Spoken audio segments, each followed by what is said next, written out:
Меня зовут Баяхметова Гульсим Жасановна. Я работаю учителем русского языка и литературы в школе-лицее номер 4 имени Абая, города Сатпаев, область Сухолутау.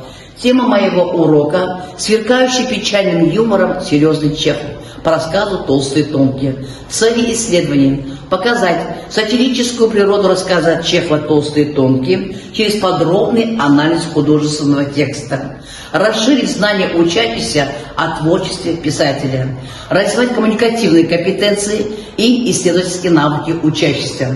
Урок у меня начался с мозгового шторма, с мозговой атаки, которая позитивно настроила учащихся к уроку, к исследовательской деятельности. Ученик Даняр, используя стратегию РАФ, сам самостоятельно приготовил презентацию о биографии писателя. Ученики в двух группах проводили исследовательскую работу по содержанию рассказа «Толстые тонкие». Урок был построен в соответствии таксономии Блума, поэтому мною были использованы вопросы низкого и высшего уровня. Ведь не зря говорится, кто умеет правильно задавать вопросы, тот сможет получить подробный или нужный ответ. Были проведены индивидуальные, групповые виды работ. Творческие исследовательские задания были оценены по заранее данным критериям и дескрипторам. В начале урока на уровне знания был показан фрагмент художественного фильма, который оказал на зрителей эмоциональное воздействие. На уровне понимания исследователи смогли определить роль средств художественной выразительности и деталей в раскрытии образов рассказа. На уровне применения ученики выполняли нестандартные задания.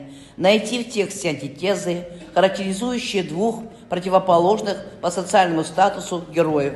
При анализе ученики разделили рассказ на отдельные части и смогли определить их взаимосвязь, составляли сравнительную таблицу.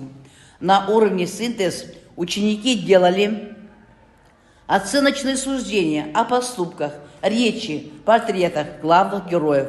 При этом полностью опирались на содержание текста. Удачно прошла стратегия «Авторский стул», где герой рассказа смог вступить в учебный диалог, используя аргументы текста в соответствии с ситуацией общения. На уровне оценка работали над проблемным вопросом, где ученики, используя свои творческие возможности, рассуждали по приему ПОПС-формулы на тему «Актуальна ли в наше время проблема лицемерия и чинопочитания?». Дети выражали свои мнения открыто, свободно. Они связывали художественный текст с настоящей жизнью, то есть реальной жизнью. Давали критическую оценку событий.